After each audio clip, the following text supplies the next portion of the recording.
Ainda não conseguimos encontrar a fonte do sinal misterioso que estamos recebendo desde 2018. Nós o recebemos a cada 22 minutos e nada pode explicar isso. Alguns cientistas até acreditam que ele pode estar vindo de outra civilização que ainda não conhecemos.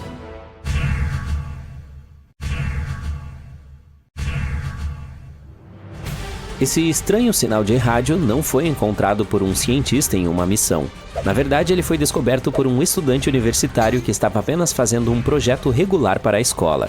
Tyrone O'Doherty, um estudante de graduação da Curtin University na Austrália, estava analisando dados antigos do céu do hemisfério sul. Ele estava procurando por sinais de rádio estranhos e intermitentes. Finalmente, ele se deparou com um de 18 anos que parecia disparar ondas de rádio em direção à Terra como um feixe de farol. Animado com a descoberta, Tyrone a compartilhou com sua mentora, a radioastrônoma Natasha Hurley Walker. Ela se dedicou a pesquisar esse sinal na esperança de uma descoberta. Mas apesar de verificar diferentes dados de frequência, eles chegaram a um beco sem saída. Mas então, Natasha percebeu um padrão. O sinal se repetia a cada 18 minutos. Isso era demais. Mas quando eles estavam se preparando para estudá-lo melhor, puf! O sinal desapareceu depois de apenas 3 meses, deixando-o sem nada. Sem desistir, Natasha e sua equipe examinaram os céus novamente, desesperados por uma pista. Meses se passaram, mas nada apareceu. Eles estavam prontos para desistir e, de repente, um novo sinal apareceu. Ele ficou piscando por 5 minutos, depois desapareceu, e voltou exatamente 22 minutos depois. A principal dúvida era se esse sinal estava relacionado a um sinal de 18 minutos. Para descobrir isso, Natasha voltou aos dados de rádio antigos daquela área. À medida que se aprofundavam, perceberam que sim, e esses sinais não são nada novos. Eles estão sendo enviados para a Terra há 35 anos. Em 1888, telescópios indianos e americanos os captaram, mas eles foram enterrados sob toneladas de outros dados. Essa foi uma ótima notícia para os exploradores espaciais, pois significava que agora eles poderiam calcular a distância desse objeto misterioso. Depois de fazer as contas, eles descobriram que ele estava incrivelmente longe, mesmo em uma escala espacial, a 15 mil anos-luz da Terra. Agora, a única coisa que faltava descobrir era o que exatamente era esse objeto. Walker e sua equipe começaram a compará-lo com todos os objetos emissores de rádio conhecidos. No entanto, sua origem continua sendo um mistério. Os sinais ainda aparecem a cada 22 minutos nas telas da NASA, sempre terminando com uma frustrante mensagem de correspondência não encontrada.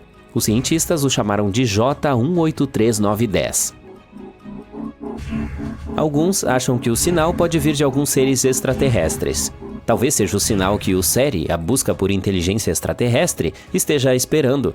Esse projeto vem trabalhando há mais de 50 anos, tentando encontrar qualquer evidência de vida além da Terra. Eles também escaneiam o céu em busca de ondas de rádio, pulsos de laser e outros sinais misteriosos. Portanto, talvez seja uma maneira de os extraterrestres comunicarem sua localização.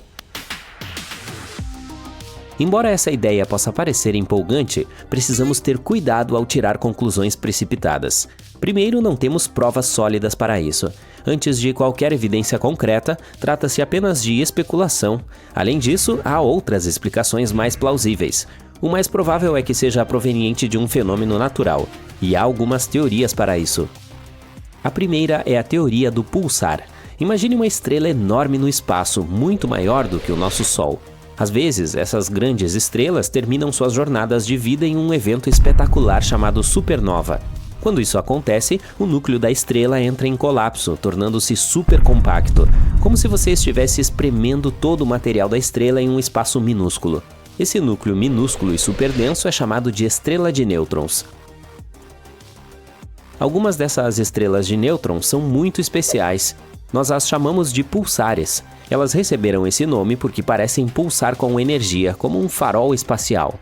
Esses pulsares têm campos magnéticos incrivelmente fortes, muito mais fortes do que os encontrados na Terra. Eles são como enormes ímãs no espaço. Por causa disso, eles disparam feixes de energia. Eles também estão girando muito rápido, de modo que esses feixes de energia parecem pulsar e se desligar à medida que giram. O estranho sinal que detectamos parece ter semelhanças com pulsares, mas não é bem assim. Os pulsares geralmente têm uma vida útil previsível e desaceleram com o tempo, acabando por interromper seus sinais de rádio. Em contraste, nosso sinal misterioso é bastante persistente e está piscando além do que é esperado para pulsares. Bem, talvez não seja um pulsar típico, ou não seja um pulsar de fato. Há também uma teoria magnetar. Um magnetar é outro tipo de estrela de nêutrons. Elas são como versões superalimentadas dos pulsares, com campos magnéticos ainda mais fortes e períodos de pulsação um pouco mais longos. Talvez seja essa a causa da intensa persistência do nosso sinal. Entretanto, quando plotamos os dados, percebemos que o sinal também não correspondia às vibrações do magnetar. Os magnetares não apenas emitem ondas de rádio, mas também poderosos raios-x, pois são muito energéticos. Mas o sinal que recebemos estava emitindo apenas ondas de rádio. Portanto, concluímos que não se trata de um pulsar nem de um magnetar. O comportamento do sinal é muito estranho e sugere uma fonte não natural. Isso significa que pode haver algo no universo que os cientistas ainda não exploraram completamente. E há um objeto espacial sobre o qual não sabemos muito. A teoria final é o chamado pulsar anão. Um pulsar anão é como uma estrela que pisca com flashes de luz semelhante aos pulsares, mas leva mais tempo para cada piscar. Normalmente as anãs brancas são os restos de estrelas menores. Elas não piscam porque seu campo magnético não é tão forte quanto o dos pulsares. Mas quando uma anã branca se torna bastante robusta, quase a massa do nosso Sol, ela fica super densa e começa a pulsar com um forte campo magnético, exatamente como os pulsares. Elas têm uma peculiaridade interessante. As anãs brancas são feitas de elétrons e não de nêutrons como os pulsares. Quando esses elétrons carregados começam a dançar com o campo magnético, eles emitem flashes de luz periódicos que ocorrem a cada 100 ou 1000 segundos. Como você se lembra, nosso sinal tem um período de 22 minutos, 1320 segundos, um pouco mais longo do que os pulsares de anãs brancas comuns, mas está muito mais próximo da verdade. Até agora, essa parece ser a explicação mais plausível. Mas mesmo essa teoria ainda não está totalmente confirmada. Isso apenas mostra o quanto há no universo que ainda estamos descobrindo. Por exemplo, Fast Radio Bursts, outro tipo misterioso de sinal que estamos detectando. São como explosões rápidas e intensas de energia na forma de ondas de rádio. Elas têm 1 tonelada de energia. As FRBs são tão poderosas que às vezes podem ser mais brilhantes do que galáxias inteiras. Imagine só, elas liberam tanta energia em poucos milissegundos quanto o nosso Sol libera em 3 dias inteiros. Essas explosões ocorrem em todo o céu com frequências enormes, embora algumas tenham sido detectadas com frequências mais baixas. Todos os dias detectamos cerca de 10.000 FRBs aleatórias no céu. Algumas delas se repetem, mas a maioria acontece uma vez e desaparece para sempre. Infelizmente, a maioria delas dura apenas uma fração de segundo, e quando sua energia chega até nós, é 1000 vezes mais fraca do que o sinal de um telefone celular vindo da Lua. É por isso que, apesar de seu brilho, ainda há muito que não entendemos sobre esse assunto. Ainda estamos tentando descobrir o que causa essas FRBs. Elas podem ser provenientes de diferentes fontes, como os já mencionados magnetares, estrelas em colisão ou até mesmo galáxias em fusão ou anãs brancas. À medida que essas explosões viajam pelo espaço, elas captam informações sobre os ambientes cósmicos pelos quais passam, como nuvens de gás interestelares. No entanto, é muito improvável que as FRBs sejam mensagens de seres extraterrestres. Não apenas porque há milhares delas todos os dias em todo o céu, mas também porque sabemos que as fontes dessas explosões devem ser incrivelmente energéticas. Para isso, nossos vizinhos teriam que ter equipamentos mais fortes do que galáxias inteiras. Mas o ponto principal é que, embora todos esses sinais sejam fascinantes, ainda há muito que aprender sobre eles. A lenda do satélite Cavaleiro Negro nos diz que uma espaçonave de origem extraterrestre orbita a Terra há muitos anos. Parece loucura, né? Mas quem apoia essa teoria colheu muitas evidências para prová-la. Então hoje vamos dar uma olhada em tudo e tirar nossas próprias conclusões. 1899. O famoso cientista Nikola Tesla constrói uma torre gigante em seu laboratório em Colorado Springs. Essa torre foi feita para permitir que ele estudasse a eletricidade atmosférica e a energia sem fio. Tudo corria bem até que um dia ele descobriu algo inesperado. A torre começou a captar um sinal que parecia ser artificial.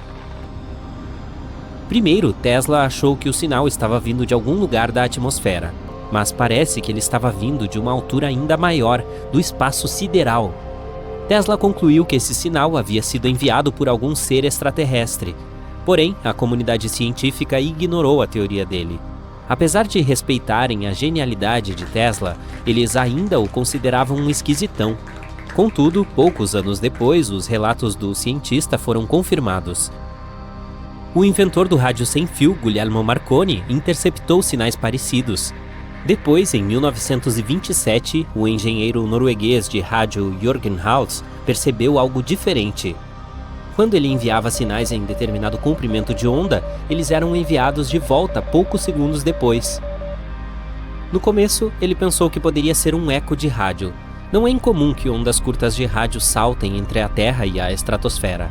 Esse fenômeno é chamado de propagação.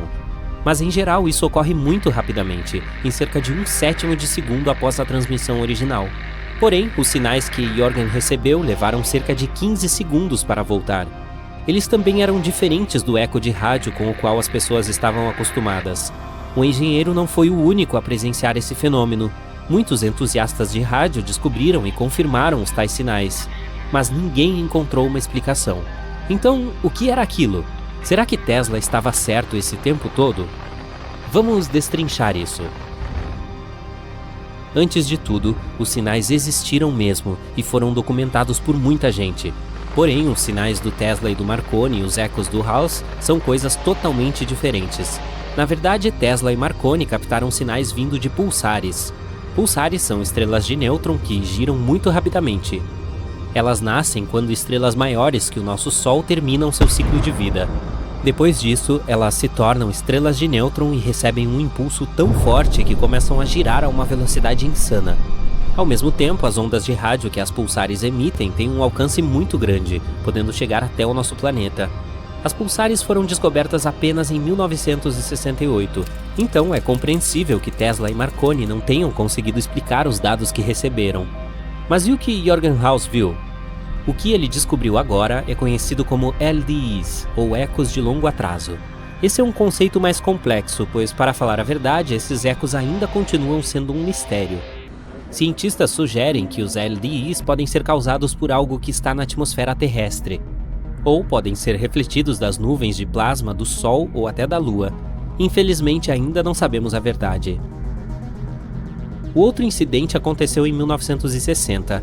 O jornal New York Times publicou um artigo que dizia: um satélite não identificado e silencioso foi descoberto por estações de rastreamento dos Estados Unidos, girando ao redor da Terra em uma órbita quase polar.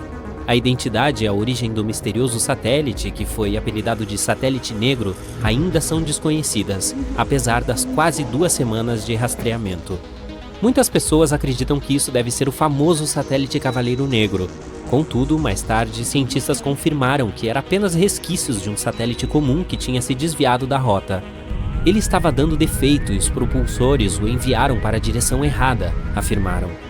De qualquer modo, essa história toda renovou o interesse no satélite Cavaleiro Negro. Astrônomos do mundo todo começaram a dizer que o tinham visto. Quase qualquer objeto celestial estranho poderia se transformar na famosa espaçonave negra. Mas até esse ponto, todas as fotos e os dados sobre o satélite Cavaleiro Negro vieram de observatórios na Terra. Para provar ou desmentir sua existência, as pessoas precisariam ter algumas testemunhas em órbita. Gordon Cooper foi um piloto e um dos primeiros astronautas da história da humanidade. Em 1963, ele participou da missão espacial mais longa da época, a Mercury Atlas 9. Durante o voo, descobriu um objeto estranho e verde, possivelmente de origem extraterrestre, na frente de seu módulo. Depois, ele contou isso para sua tripulação na Terra. A NBC News ficou sabendo e tentou entrevistar Gordon. Mas, estranhamente, nem as transcrições da missão da NASA, nem o próprio Gordon pareciam dar tanta importância ao caso. Era como se não tivesse acontecido. Mais tarde, a explicação da NASA foi: houve um mau funcionamento na espaçonave de Gordon. Isso aumentou os níveis de dióxido de carbono, o que fez o piloto alucinar. Gordon concordou com essa versão. Talvez foi apenas uma mera coincidência o fato de que, após se aposentar, ele tenha se interessado por procurar vida extraterrestre. Mesmo que tudo aquilo tiver sido verdade e houver uma nave misteriosa na órbita da Terra, o que eles querem de nós? Por que estariam nos vigiando? Em 1973, Duncan Alasdair Lunan, um pesquisador escocês, resolveu investigar o assunto. Ele juntou todos os dados sobre as LDIs obtidos por cientistas noruegueses e começou a estudar. De repente, percebeu alguns desvios que poderiam esconder um código. Ele organizou os dados em um gráfico, no qual um eixo significava o atraso no tempo entre os ecos e o outro a posição do eco na sequência. O resultado foi uma coleção de pontos que parecia mais um mapa espacial, mais precisamente um mapa da constelação Bootes. Duncan começou a analisar os ecos gravados por astrônomos franceses em 1929. De novo, ele chegou à mesma constelação, mas uma das estrelas estava em um local um pouco diferente. Duncan não pensou, e se isso for mesmo um mapa estelar do passado? Após rebobinar o tempo, Duncan finalmente conseguiu montar o quebra-cabeças todo. Ele descobriu que era assim que a constelação era 13 mil anos atrás, o que provavelmente indicava que eles poderiam estar de olho em nós há milhares de anos. Em 1973, Duncan deu uma entrevista para a revista britânica Spaceflight. Ele disse que tinha decifrado a mensagem de rádio escondida nas LDIs. Aqui está o que ela dizia: "Comece aqui, nosso lar é Upsilon Bootes, que é uma estrela dupla. Vivemos no sexto planeta de 7, começando pelo Sol, que é o maior dos dois. Nosso sexto planeta tem uma lua, nosso quarto planeta tem 3. Nosso primeiro e terceiro planetas têm uma cada. Nossa sonda está na posição de Arcturus, conhecida em nossos mapas." Nossa, me deu até calafrios. Mas apesar de esses relatos terem sido publicados no New York Times, na Time e em outras revistas famosas, ninguém levou esse assunto a sério. Infelizmente, a teoria de Duncan não tinha muitas evidências. Mais tarde, ele desmentiu tudo dizendo que tinha cometido erros óbvios e que seus métodos haviam sido não científicos. Segundo ele, sua teoria não passava de deduções sobre o que aqueles sinais poderiam significar. E por fim, temos o encerramento da nossa história. Esta foto, em 4 de dezembro de 1998, a espaçonave Endeavour embarcou na missão STS-88. Esta era a primeira missão para a Estação Espacial Internacional. Aí, em 11 de dezembro, a NASA publicou uma série de imagens nas quais se podia ver claramente um objeto na órbita da Terra. Essas fotos chamaram a atenção do público imediatamente. Todos pensaram que era o satélite Cavaleiro Negro, cuja existência vinha sendo discutida há anos. Será que ele fora finalmente encontrado após 100 anos de especulações? Mas, como sempre, a verdade acabou sendo mais sem graça. Durante a missão, um dos astronautas estava instalando uma capa térmica, mas a capa foi mal colocada, se desprendeu e saiu voando. As fotos foram tiradas apenas para documentar esse acontecimento. O Cavaleiro Negro é uma lenda muito interessante. Podemos ficar falando sobre ela horas a fio, procurando novas informações e provas e depois assistindo cada uma ser desmentida. Essa história é uma coleção de muitos casos, relatórios e fotos de satélites de verdade que não tem nada a ver uns com os outros. Tudo isso foi misturado para virar uma lenda urbana incoerente e sem lógica. Sem lógica, porém muito fascinante. A Voyager 1 está viajando pelo espaço interestelar há mais de 45 anos e já tem uma longa barba grisalha. Só que não. De repente, ela começou a enviar sinais estranhos para a Terra. Ainda mais bizarro é que não há sinais de que a sonda tenha quebrado ou algo assim. Cientistas da NASA estão tentando desesperadamente encontrar o motivo. Então, o que aconteceu exatamente? Primeiramente, deixe-me falar um pouco mais sobre a Voyager 1 e sua longa jornada. Essa é uma sonda espacial norte-americana. A NASA a enviou para o espaço em 5 de setembro de 1977. O objetivo da Voyager era explorar os planetas externos do nosso sistema solar, ou seja, Júpiter e Saturno. Inicialmente, os cientistas assumiram que a missão levaria cerca de 5 anos. Que piada! A sonda superou todas as expectativas.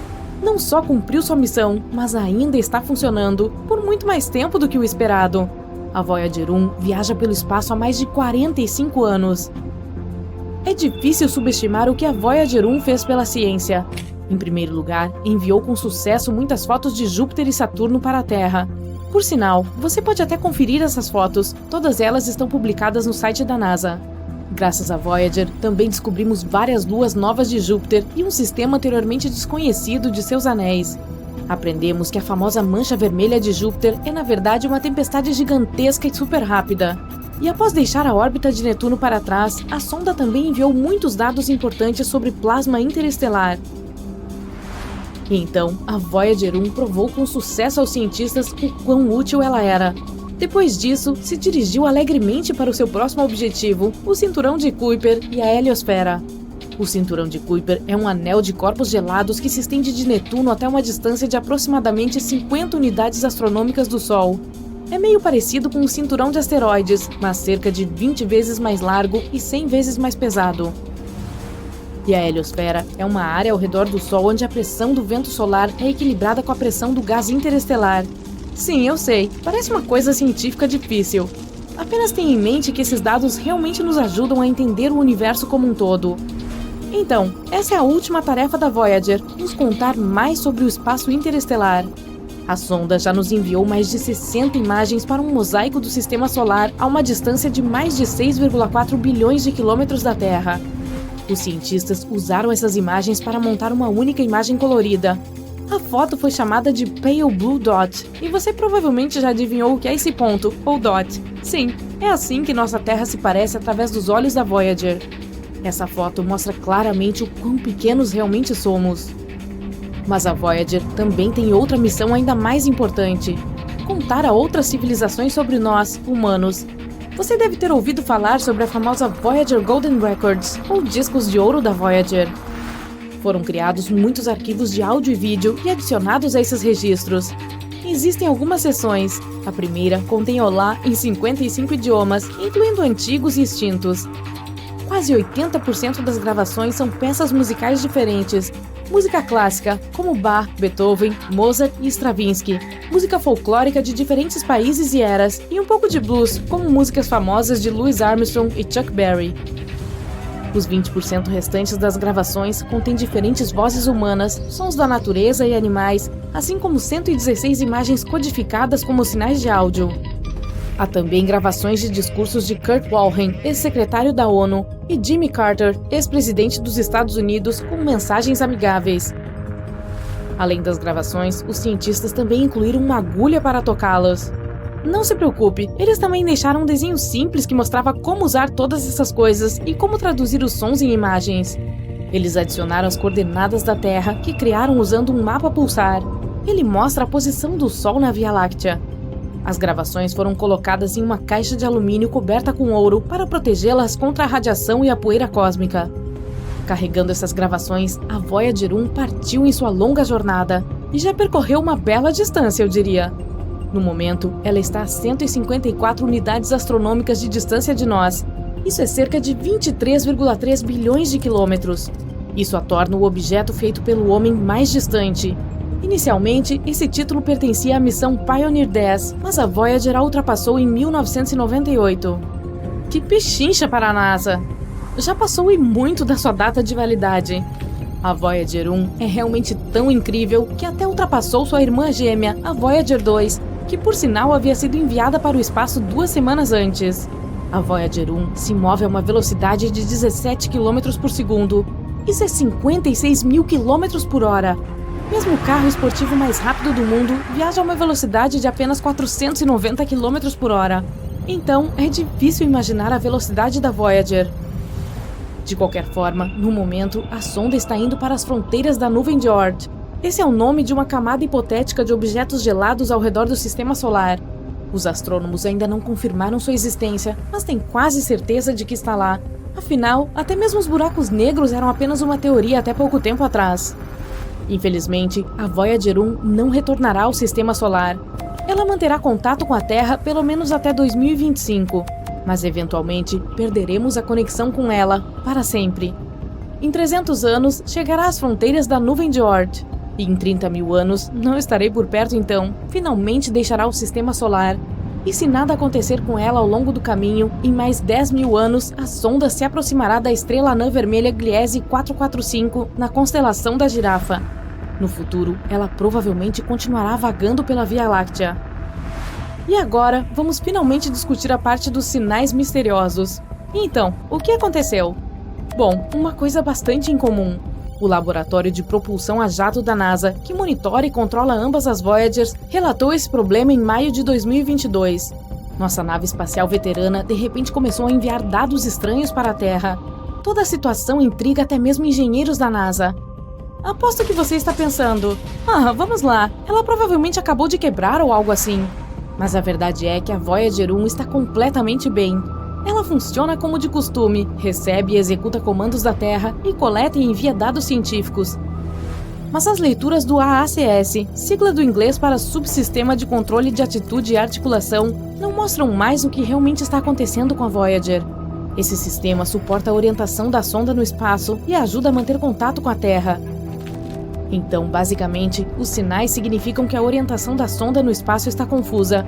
Mas os cientistas afirmam que esse não é o caso. Eles sabem que a ponte do sinal da antena permanece na mesma posição em relação à Terra, como planejado. O problema não desencadeou nenhum dos sistemas integrados de proteção contra falhas. A sonda nem entrou no modo de segurança. Então o que está acontecendo? Suzanne Dodd, chefe do projeto, diz que o problema não é realmente tão inesperado. Afinal, a Voyager 1 já tem 45 anos. A especialista admite que o que está acontecendo com a sonda continua sendo um mistério para eles. Não se sabe exatamente de onde vêm os dados incorretos, e não está claro como isso afetará a operação da Voyager. Ela acrescenta, no entanto, que não é tão surpreendente, considerando que a sonda está no espaço interestelar. Há um nível muito alto de radiação lá. Nenhuma nave espacial chegou a esse ponto antes. Cientistas da NASA dizem que continuarão monitorando de perto os dados provenientes da Voyager 1 até descobrirem o problema. Se o encontrarem, a equipe de gerenciamento tentará consertá-lo. Caso contrário, a equipe terá que se adaptar às novas condições. No entanto, pode não ser suficiente apenas entender o problema. Leva até 20 horas e 33 minutos para receber o sinal da Voyager, e leva a mesma quantidade de tempo para responder a ele. Bem, pelo menos a segunda nave espacial, a Voyager 2, está completamente bem. Mesmo que também esteja atualmente no espaço interestelar, a uma distância de 19,3 bilhões de quilômetros da Terra. De qualquer forma, só podemos esperar por notícias e desejar que o problema seja resolvido. Na verdade, eu me pergunto quanto tempo a Voyager 1 pode durar. Será capaz de voar para as fronteiras da nuvem de Oort em 300 anos? O que você acha? Eu gostaria de saber sua opinião nos comentários.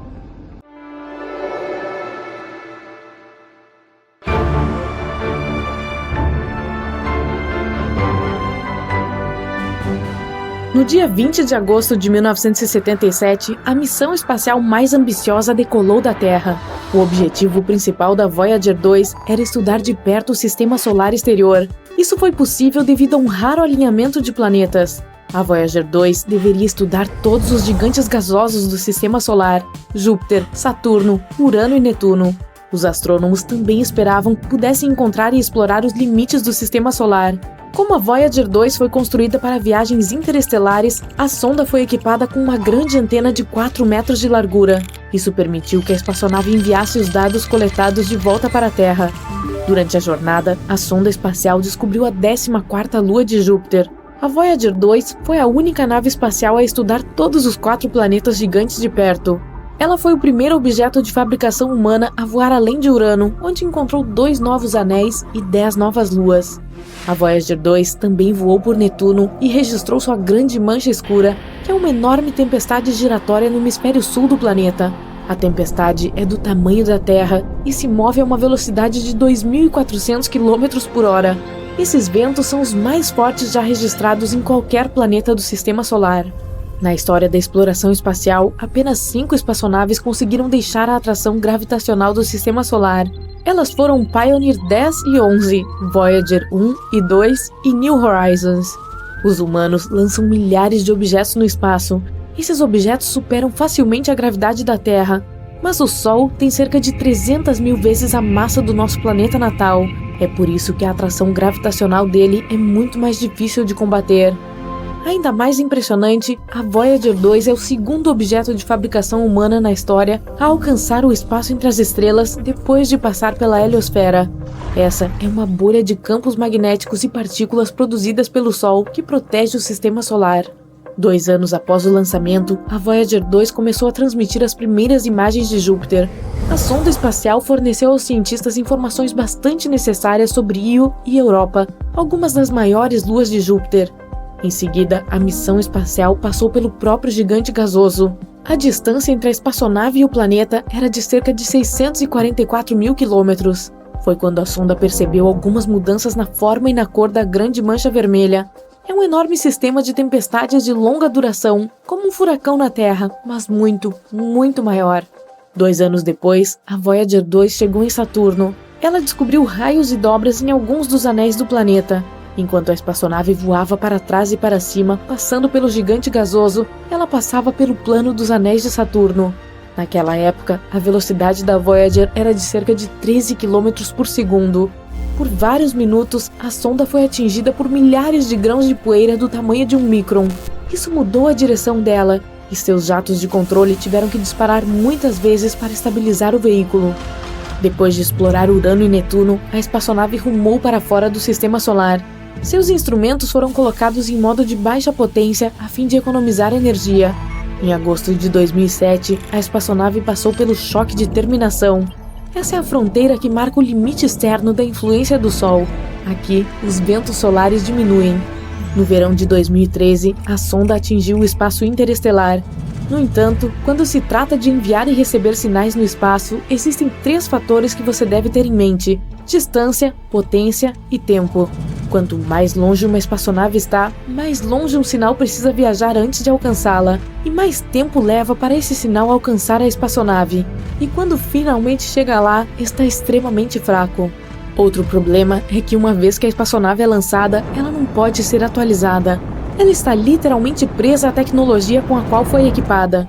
Além disso, espaçonaves como a Voyager 2 são movidas por combustível radioativo. Quando um material especial decai radioativamente, ele libera calor, que é convertido em eletricidade. Infelizmente, quanto mais material se desintegra, menos energia a espaçonave tem para receber e transmitir sinais de rádio. Apesar desse problema, não perdemos a conexão com as Voyager 1 e 2. Isso porque novas e mais poderosas tecnologias surgem na Terra.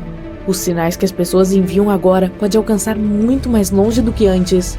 É por isso que foi possível ficar em contato com a Voyager 2, que entrou no espaço interestelar em 2018 e já viajou quase 19,3 bilhões de quilômetros de distância da Terra.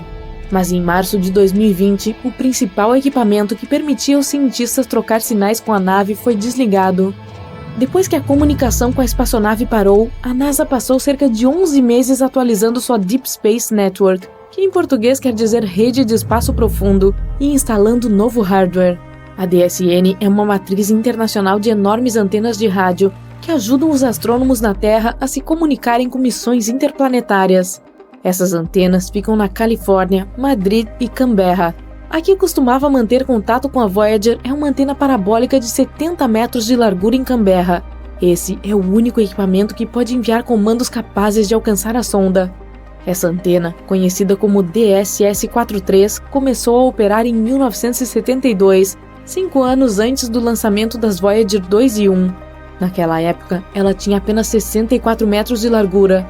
Desde então, ela recebeu muitos reparos e atualizações, mas esses 11 meses foram o período mais longo em que a antena ficou offline. Em outubro de 2020, a antena estava finalmente pronta para um teste após todas as atualizações e reparos. Os operadores da missão enviaram um conjunto de comandos para a Voyager 2 e depois de muitos meses de silêncio no rádio, a espaçonave retornou o sinal. A sonda confirmou que ouviu o contato. Depois disso, a espaçonave executou os comandos.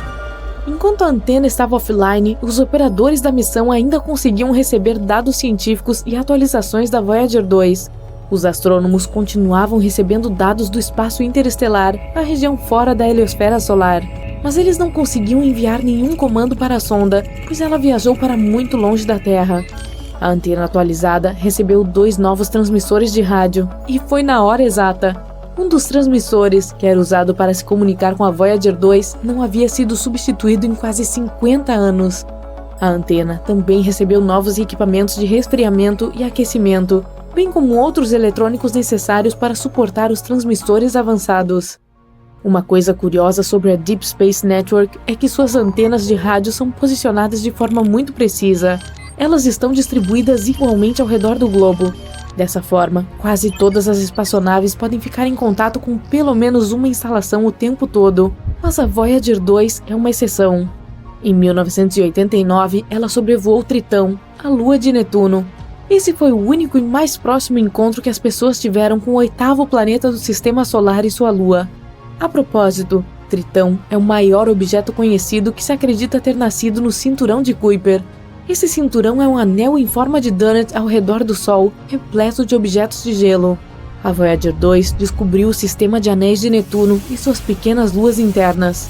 A sonda também coletou muitas informações surpreendentes sobre Tritão. Por exemplo, ficou claro que a Lua é coberta de criovulcões. Em vez de cuspir rocha derretida, esses vulcões cospem gelo composto por água, amônia e metano.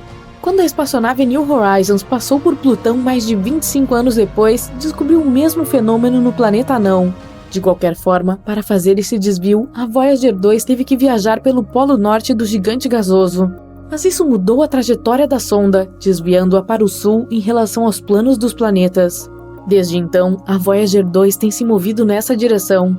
E agora, a espaçonave está tão longe que está fora do alcance das antenas de rádio no hemisfério norte, aquelas em Madrid, na Califórnia. Isso torna a DSS-43, localizada no hemisfério sul, a única antena poderosa o suficiente para transmitir a frequência certa para enviar comandos para a Voyager 2. A Voyager 1, a gêmea da sonda de viagem rápida, não mudou sua trajetória. Depois de passar por Saturno, tomou um caminho diferente. É por isso que agora ela pode se comunicar facilmente com as duas instalações no hemisfério norte.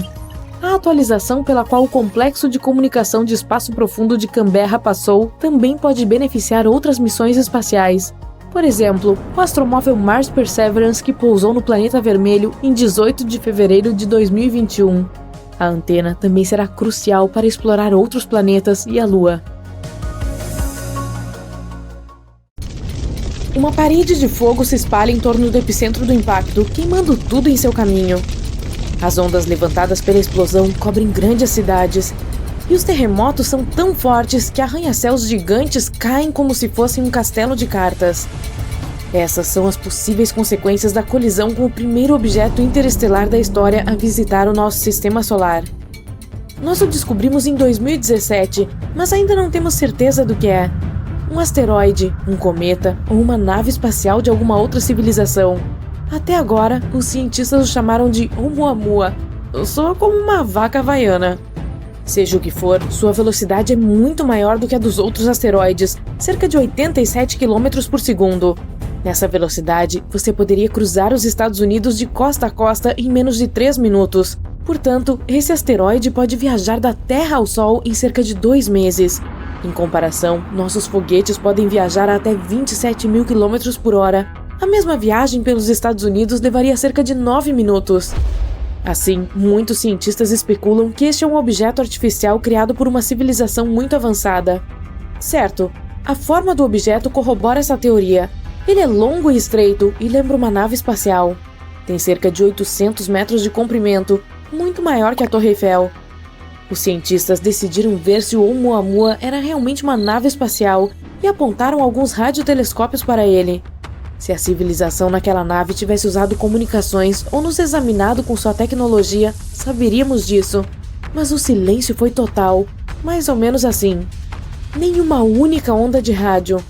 Mas isso não refuta a teoria da civilização do espaço sideral. Para ter certeza, decidimos determinar o peso do objeto. Para fazer isso, usamos luz, mais precisamente seu reflexo. Veja, diferentes materiais refletem a luz de maneira diferente. Pegamos uma pedra negra desconhecida, por exemplo. Ela absorve quase toda a luz, refletindo quase nada. Confere-se o catálogo. É carvão.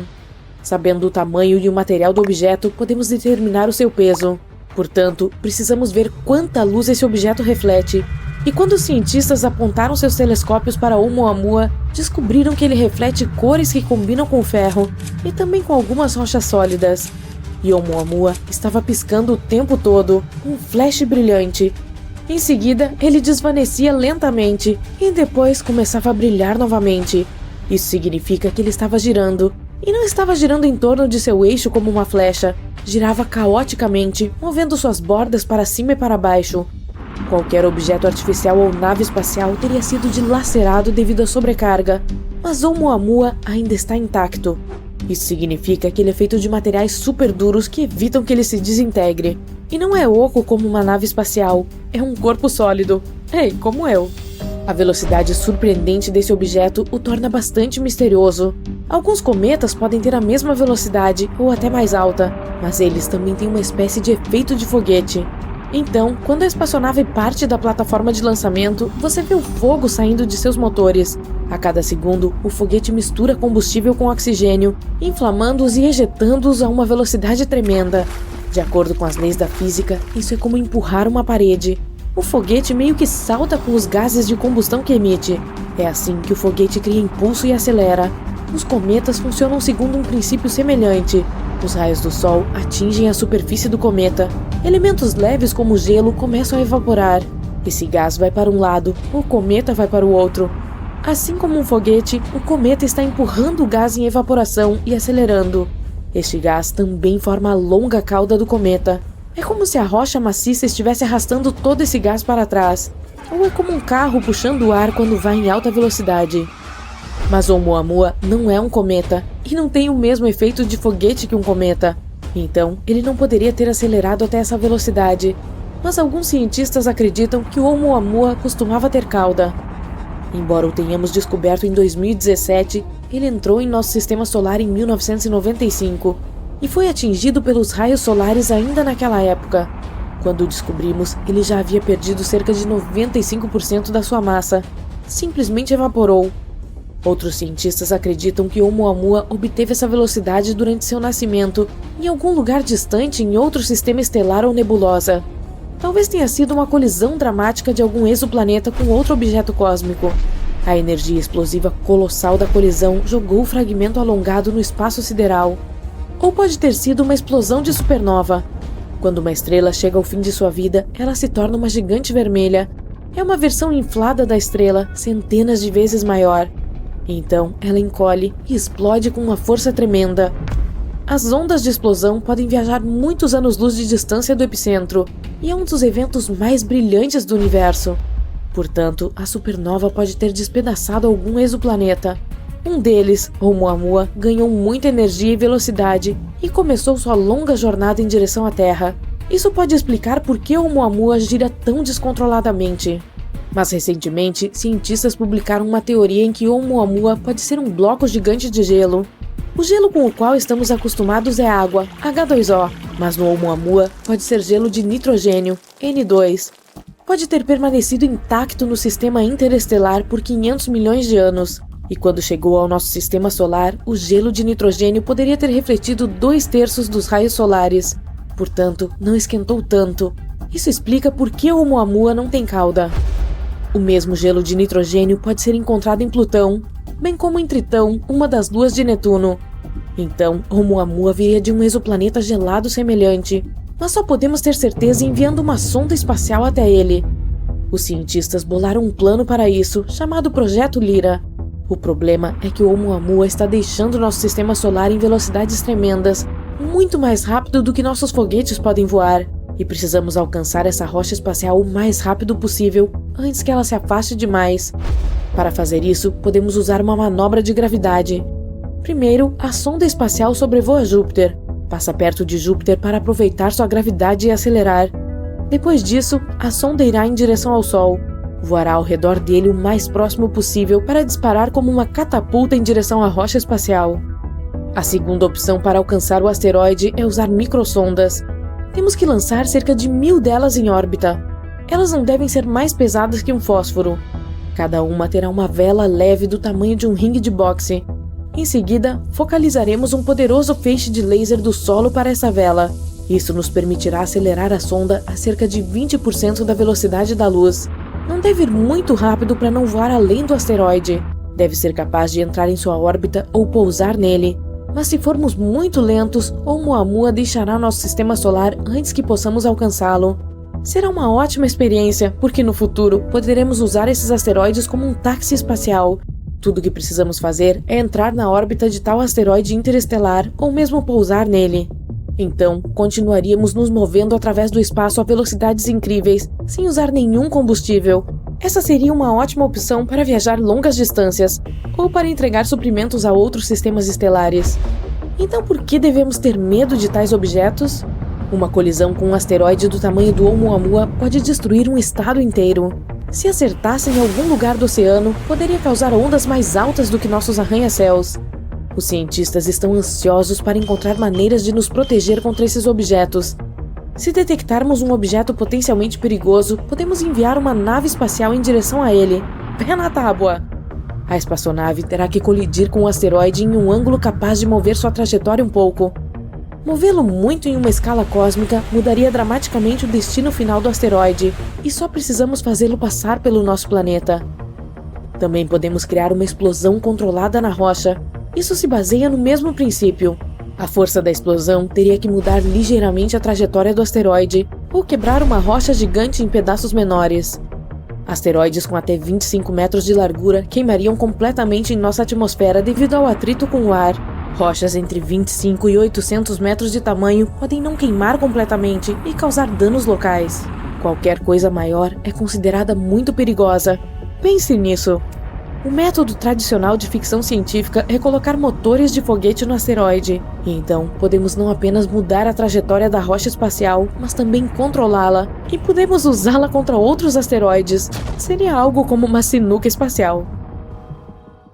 Todos os planetas do Sistema Solar estão lentamente se alinhando. Mercúrio, Vênus, Terra, Marte, Júpiter, Saturno e Netuno estão prestes a formar uma linha reta. Este evento, chamado de Desfile de Planetas, ocorre uma vez a cada 176 anos.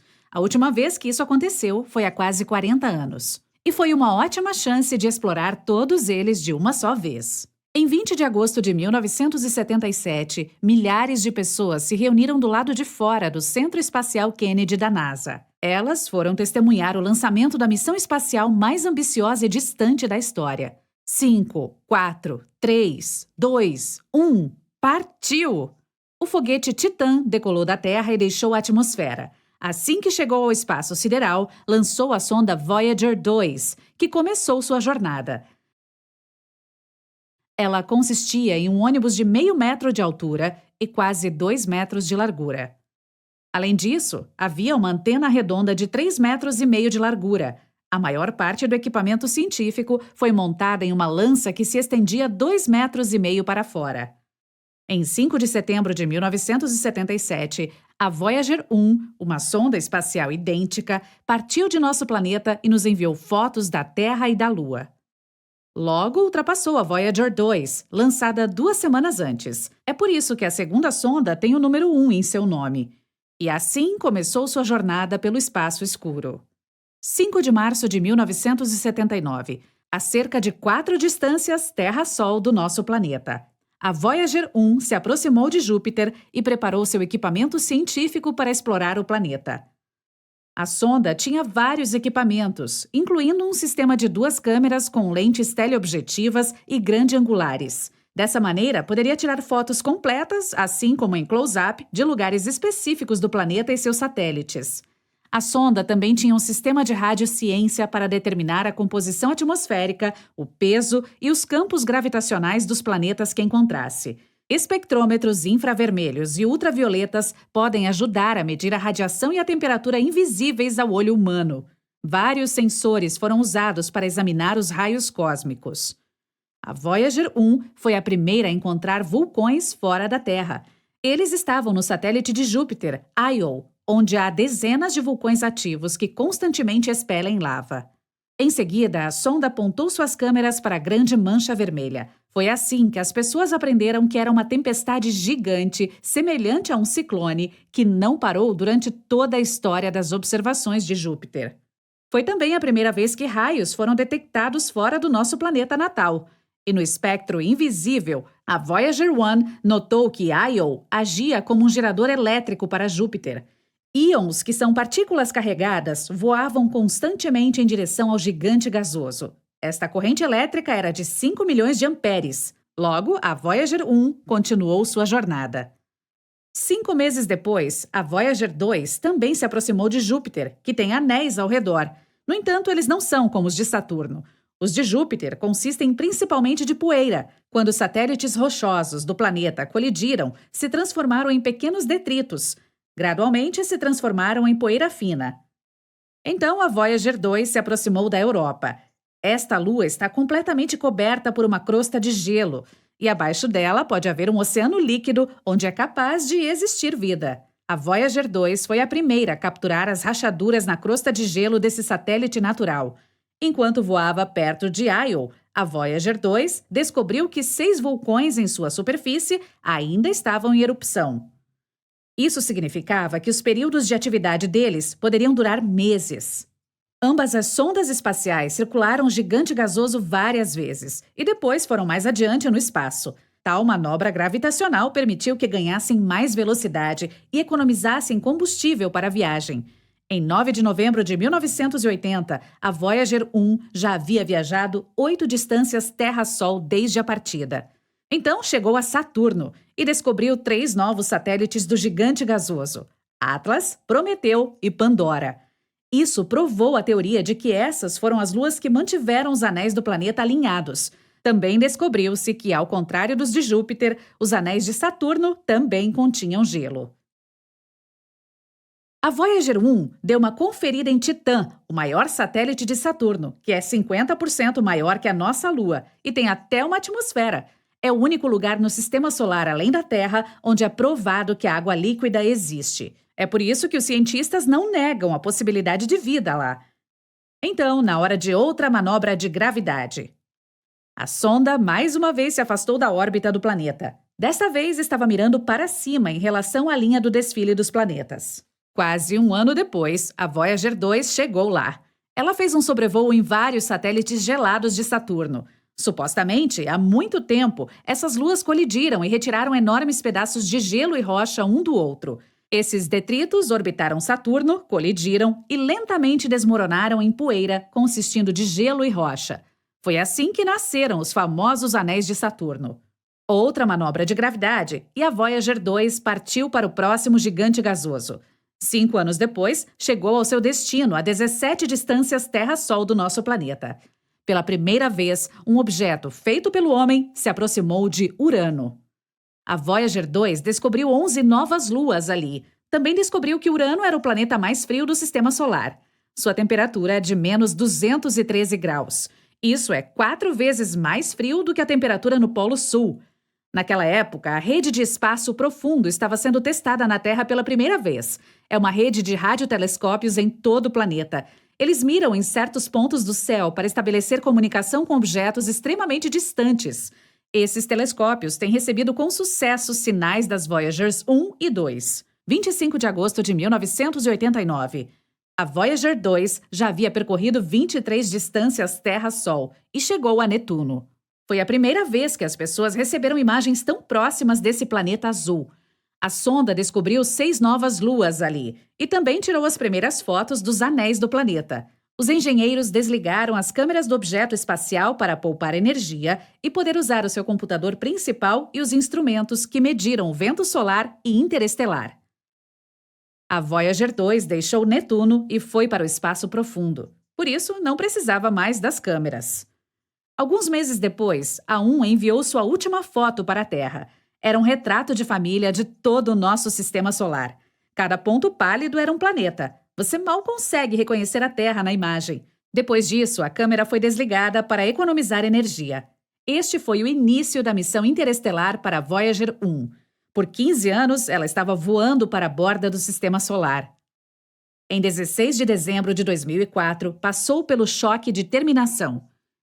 É aqui que o vento solar, de repente, desacelera e esquenta após colidir com o vento interestelar. A sonda espacial conseguiu suportar esse teste e continuou sua jornada. Em 2007, a 2 cruzou o mesmo limite. Nesse ponto, os sensores registraram uma temperatura de cerca de 130 graus, mas a sonda conseguiu resistir a isso e continuou sua jornada pelo cosmos escuro. Ambas as Voyagers se moveram pelo espaço interestelar em direções diferentes e descobriram que a heliosfera, essa bolha de vento solar, não é perfeitamente redonda, parece mais com um ovo. 25 de agosto de 2012, a Voyager 1 se tornou o primeiro objeto feito pelo homem a entrar no espaço interestelar.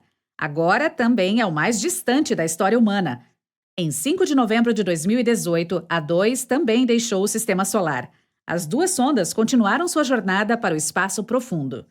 No momento, as Voyagers estão operacionais há 44 anos. A 1 percorreu 153 distâncias Terra-Sol e está avançando a mais de 61 mil quilômetros por hora. Em cerca de 300 anos, as duas chegarão à nuvem de Oort. Essa é uma região hipotética ao redor do Sistema Solar, com nada além de asteroides e blocos de gelo. Os cientistas acreditam que podem atingir as estrelas mais próximas nos próximos 40 mil anos. Talvez um dia entrem nesses sistemas estelares e explorem mundos desconhecidos. Pode haver planetas ali que se pareçam com os nossos. As sondas podem até encontrar uma civilização inteligente lá. Por este motivo, cada Voyager carrega um disco de ouro com uma mensagem.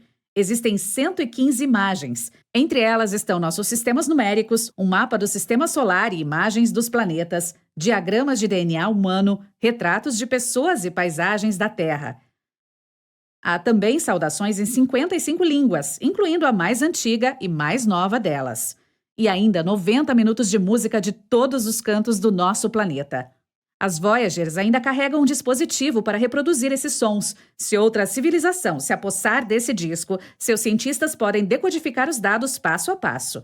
Então, essa civilização pode decidir nos fazer uma visita amigável. No entanto, terá que repetir a jornada heróica das Voyagers. Dezenas de anos-luz através do espaço escuro. Em seguida, cruzando a fronteira do Sistema Solar. E, finalmente, passando por Netuno, Urano, Saturno, Júpiter, Marte e o cinturão de asteroides em direção ao pequeno planeta azul. Só podemos esperar que as pessoas sejam avançadas o suficiente para recebê-las. Milhares de naves espaciais estranhas entram sorrateiramente no espaço aéreo terrestre. Elas descem ao nosso planeta e voam pelas cidades, causando enorme caos. De repente, a porta da maior nave se abre e uma estranha criatura sai. Ela tenta copiar nossa linguagem e diz que eles vieram de uma estrela distante, a Próxima Centauri. Algo assim pode acontecer porque os cientistas recentemente captaram um estranho sinal de rádio dessa estrela. A Próxima Centauri é a estrela mais próxima do nosso sistema solar. Fica a apenas 4,2 anos-luz de distância. Isso significa que um feixe de luz que se origina nessa estrela chega à Terra em 4,2 anos. Isso é também 270 mil vezes a distância da Terra ao Sol. A própria estrela Próxima Centauri é muito pálida para vermos a olho nu no céu noturno, mas seu sistema esconde um pequeno segredo. Vamos voar para lá e dar uma olhada mais de perto. Então, aqui está essa anã vermelha. É 7 vezes menor que o Sol e 8 vezes mais leve. A Próxima Centauri é 1,5 vezes maior que Júpiter e quase 150 vezes mais pesada. Mas o que estamos procurando está um pouco mais longe. Este é o Próxima Centauri B, um planeta semelhante à Terra. É apenas 10% maior que a Terra e está na zona habitável da estrela. É a distância perfeita, não muito longe e nem muito perto dela. Então, a temperatura também não é muito alta e nem muito baixa lá. A água, se existir naquele planeta, pode estar em estado líquido, e assim a vida pode sobreviver e evoluir lá. Talvez tenha se desenvolvido o suficiente para nos enviar o sinal que recebemos. Um sinal de rádio é basicamente ondas. Elas têm uma certa frequência e comprimento, e sempre podemos discernir um sinal artificial de um gerado naturalmente. O sinal que captamos do Próxima Centauri B tinha uma frequência de 982 MHz. O rádio comum que ouvimos na cozinha ou no carro capta sinais em torno de 100 MHz. É por isso que os cientistas concluíram que o sinal foi criado artificialmente. Esse tipo de sinal pode ser uma forma de comunicação entre os mundos desenvolvidos. Se essa é realmente uma mensagem de uma civilização do espaço sideral, devemos ser capazes de decodificá-la. Para isso, qualquer civilização deve usar o método mais simples de criptografia. Por exemplo, a Terra já enviou um sinal de rádio para o espaço. Foi a mensagem de Arecibo. Essa mensagem consiste em 1679 dígitos. É um retângulo de 23 por 73 quadrados que tem informações sobre nossa civilização codificadas usando um código binário.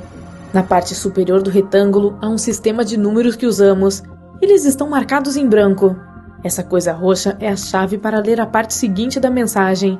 Os números atômicos dos elementos como hidrogênio, carbono, nitrogênio, oxigênio e fósforo estão codificados nessa chave. Estes são os elementos-chave que podem começar a vida. Se aqueles que receberem esse sinal puderem entender os números e a chave, poderão ler a próxima parte da mensagem. Essas coisas verdes são os blocos de construção da nossa cadeia de DNA. E bem na parte inferior está a própria cadeia de DNA. O retângulo branco indica o número de pares desses blocos de construção, e as espirais azuis mostram a forma de uma cadeia de DNA. E então vemos a própria silhueta humana.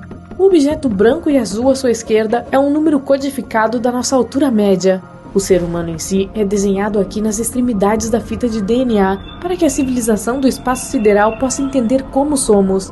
E o retângulo branco à direita do esboço humano é o número da população da Terra no momento da mensagem, 4,2 milhões em 1974, quase metade do número que temos agora. A parte seguinte é um desenho do nosso sistema solar. O grande quadrado amarelo é o Sol. Então vem todos os planetas do nosso sistema, incluindo Plutão. Naquela época, costumava ser considerado um planeta. A Terra está um pouco deslocada aqui para que a civilização do espaço sideral possa entender de onde essa mensagem está vindo. E o último desenho é o observatório do qual essa mensagem foi enviada para o espaço. Esse sinal está agora a caminho do aglomerado estelar M13, a 25 mil anos-luz de distância da Terra. Então, não chegará lá por mais 25 mil anos. E precisaremos de outros 25 mil para obter uma resposta se realmente houver alguém do outro lado que possa receber o sinal. Se o sinal da Próxima Centauri também for uma mensagem, precisaremos de tempo para decodificar.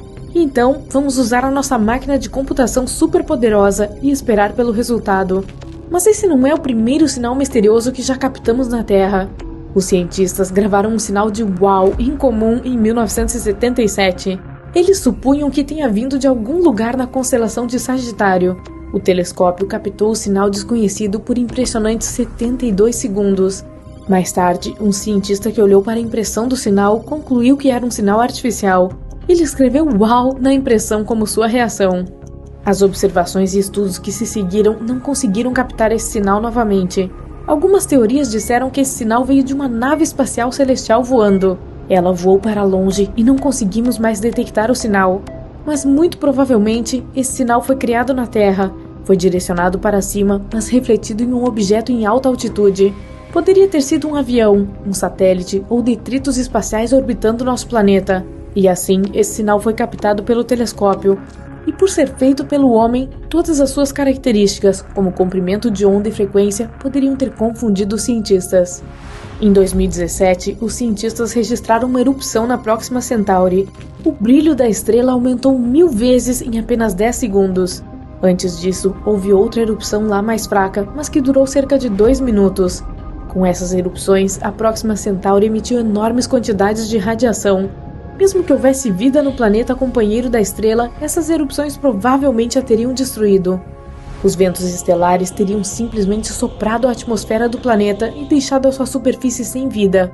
No geral, o planeta Próxima Centauri B recebe 60 vezes mais radiação de alta energia e 400 vezes mais radiação de raios-x do que a Terra. Os cientistas concluíram que a probabilidade de vida aqui é de 1 em 100 milhões.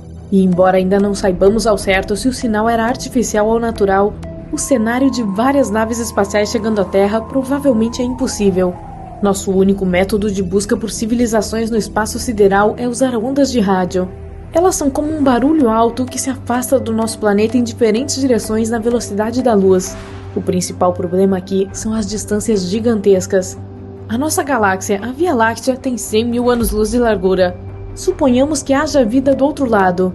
Se enviarmos um sinal de rádio para eles, ele não chegará ao suposto planeta por 100 mil anos, e não teremos uma resposta por outros 100 mil anos. É o mesmo se alguém quiser entrar em contato conosco. Não aprendemos a criar e receber sinais de rádio até o século XIX. Se uma civilização estivesse se desenvolvendo ao mesmo tempo que nós em algum lugar da Via Láctea e inventasse o rádio, não receberemos o seu sinal por vários milênios. Além disso, o ruído do rádio do nosso planeta está começando a desaparecer. Usamos Bluetooth, fibra ótica, TV a cabo. Então, em cerca de 100 anos, não seremos mais visíveis para outros mundos. Ou pior ainda, e se houvesse uma civilização do espaço sideral em algum lugar que estivesse enviando sinais para o espaço? Os sinais chegariam ao nosso planeta, mas ainda não teríamos a tecnologia para captá-los. O mundo que estava enviando o sinal evoluiu e o sinal desapareceu. Poderíamos ter captado aqueles restos das ondas de rádio que estavam se movendo pelo universo, mas montamos as antenas tarde demais. Existem cerca de 2 trilhões de galáxias no universo. Cada uma delas contém bilhões e trilhões de estrelas semelhantes ao nosso Sol. Talvez haja um planeta perto de uma delas que se pareça com o nosso. A vida pode estar florescendo lá, e essa civilização do espaço sideral, assim como nós, está olhando através de telescópios e tem a esperança de captar o sinal de rádio de um planeta desconhecido.